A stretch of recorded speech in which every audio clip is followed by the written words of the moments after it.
So, Sean, What's up, guys? I'm sure there's a lot of things going on emotionally heading into this fight, but I'm curious for you, what is the most important thing here? Getting the title back or beating Merab and proving you can beat him? Beating Merab, 100%. Like, I wanted the, even if Merab would have lost to Umar, like, part of me just wanted the Merab fight back. So, the Merab for sure.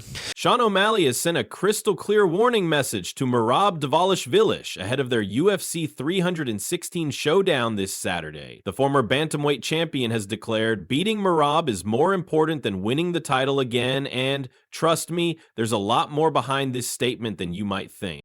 As far as like being disciplined, dialed in training camp, like that last training camp, I was dialed, I was disciplined, I ate good, I slept good, I did everything right.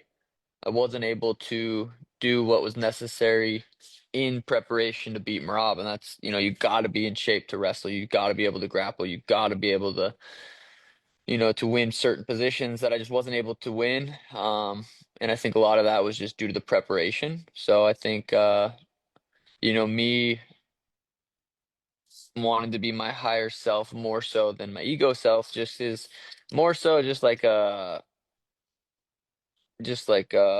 not necessarily.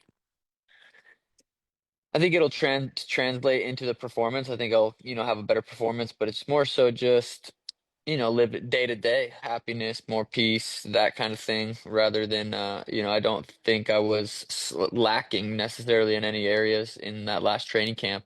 I just wasn't able to do what I needed to do. So, I think that those changes come from more of a personal space rather than all right, I need to beat Merab, so I gotta, do these certain things. Stay tuned as we break down O'Malley's complete transformation, the shocking lifestyle changes he's made, and why this rematch could define both fighters' legacies forever. Let's start with the elephant in the room. Sean O'Malley is a completely different fighter walking into UFC 316, and I mean that literally. Gone are the rainbow-colored hair, the flashy social media presence, and what he calls his favorite pastimes. O'Malley has undergone the most dramatic transformation we've seen from any UFC star preparing for a rematch.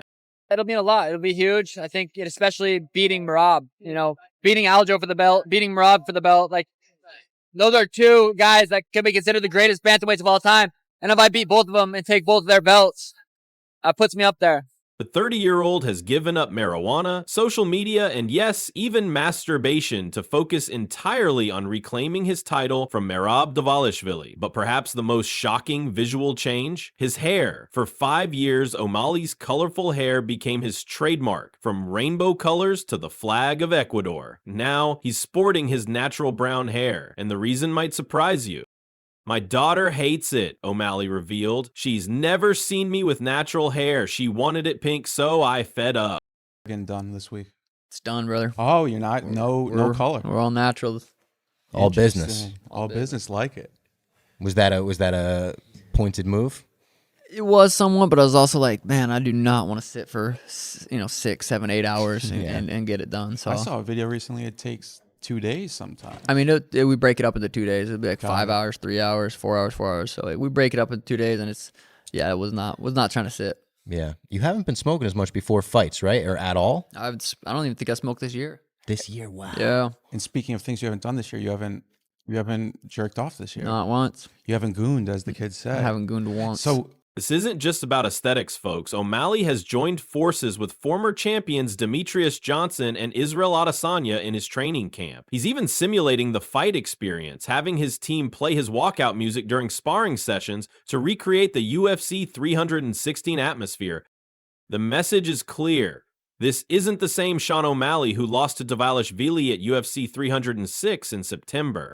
Now here's where things get really interesting. O'Malley's preparation strategy has deep roots in studying one of the greatest comeback stories in UFC history, Conor McGregor. I'll forever be a huge Conor fan, O'Malley declared during UFC 316 Media Day. But this relationship goes deeper than just admiration. Sean, obviously this McGregor thing kind of blew up online, and you watching the Diaz fight. I wonder, what do you gauge? I haven't seen it, to be honest. I don't know what you're talking about, but I want to tell me what did Conor say? he was very complimentary. He was basically comparing the way you're preparing for this fight to how he prepared for Nate too. And it seems as though the relationship's back on track between you two. Hell yeah, I'll take it. Are you happy about that? Like obviously, I know it's been rocky with you two, but it seems like now all good again. I'll forever be, a huge Conor fan. I feel grateful to be able to watch his come up, like in my generation. Like I watched it happen. So, I think we'll look back. I mean, he had one of the craziest careers, so it's cool to be able to watch it happen. While I was getting into the UFC and everything. So yeah, I'm pumped that it's the relationship's back to good. Back in 2018, O'Malley's coach Tim Welch revealed their secret preparation ritual before that last fight against Andrei Sukumtov. We watched probably 4 of Conor's fights right before we walked to the arena. O'Malley has been specifically studying McGregor's 2016 rematch victory over Nate Diaz, where Conor avenged his first UFC loss. The parallels are striking. Both fighters faced adversity, both needed redemption, and both transformed their approach for the rematch. What makes this even more compelling is that McGregor himself has taken notice. After their past social media feud, the Irish superstar has extended an olive branch, even offering to have O'Malley train in Ireland under coach John Kavanagh. It's really weird now this time, like he's talking nice to me and like it's hard to, be hungry and motivate because first time when he was disrespect me, I'm like, I'm gonna show you, and I show everybody, but like this time I'm gonna keep it professional too, yeah, I mean, I rather he talk trash again, disrespect me. It's gonna be easy. Fire you up. Yeah, but it's okay. I don't need to hate nobody. I'm a professional fighter, and like I said, I'm looking for finish. But it's gonna be good fight. It won't be easy like it was first time. It's gonna be way harder this time. Despite being one of the biggest stars in the bantamweight division, O'Malley makes an equal amount of money outside the UFC as he does inside the octagon. I still make, I don't know exactly, but probably the same amount of money outside the UFC as I do inside the UFC right now. It's wild to think about, O'Malley admitted on Demetrius Johnson's podcast. What's been your biggest payday in any fight? For sure, this last one. Now that I'm not champ, I won't make nearly as much money. Not just fighting for the belt, but defending the belt. You start making pay-per-view money. Sometimes you can make, we'll just say 100, like keep it simple, 100,000 to show, 100,000 to win. So you make 200,000. You lose, you make 100,000. Like some people contracts are like that. I don't necessarily love that structure. I prefer a flat fee. Some people get flat fees, some people don't. First person walking out of the night, fight of the night, they're probably making 12,000 to show, 12,000 to win. I think that's the minimum right now. So yeah, I mean, it's not necessarily a lot of money, but also you got to do what you love to do. This revelation highlights the modern UFC landscape where smart fighters like O'Malley have learned to leverage their platform for multiple revenue streams. He's collected 9 post-fight bonuses, the most in UFC bantamweight history. But his real financial success comes from his business acumen outside the cage. However, O'Malley is clear about one thing. I know that the reason I'm making that much money is because of the UFC. I wouldn't have this following without the UFC. Saturday's fight isn't just about reclaiming sporting glory, it's about maintaining his marketability and star power in what could be a defining moment of his career. Now let's address the uncomfortable truth about this rematch. There's a noticeable lack of heat between these two fighters, and that's concerning some observers. Tim's done some interviews. He said, the lighting was weird. Chael said that you were pulled in all these different directions and just all these distractions and everything. But in other interviews, you seem to kind of stop yourself when you could give excuses. You kind of stop yourself. It's in the past. I just kind of want to, it is what it is, I think is what you say. So it feels like, what is that like? Like you could give excuses, but you just kind of stop yourself from kind of doing that. Oh, no, my hip was my excuse. I've been saying that. I had a torn labrum. It's like, I walked into that cage confident. I was going to beat Merab. I don't regret walking into that cage. He beat me. It is what it is. My performance wasn't as, I rewatched it. There was things I could have done better. But, in the cage that night, I felt good. I just didn't prepare the way I was supposed to because I wasn't able to. It wasn't because I was, fucking around doing other things. I was still at a good camp, disciplined, weight was good, everything was good. Just wasn't able to do what you need to be able to do to fight someone like Merab. Unlike their first encounter, where O'Malley was the defending champion, treating Dvalishvili like a nuisance, this buildup has been remarkably respectful. Some experts are calling it fan fatigue, the result of too many UFC events without genuine excitement. Chuck Mindenhall from MMA Media noted, "I haven't heard anybody outside of the MMA spectrum mention that O'Malley is fighting this weekend, which is startling. But don't let the calm demeanor fool you. The stakes couldn't be higher for O'Malley. If he loses again to Dvalishvili, we're looking at a potential move to featherweight and what some are calling the end of the Suga Show as we know it." It's really weird now this time, like he's talking nice to me, and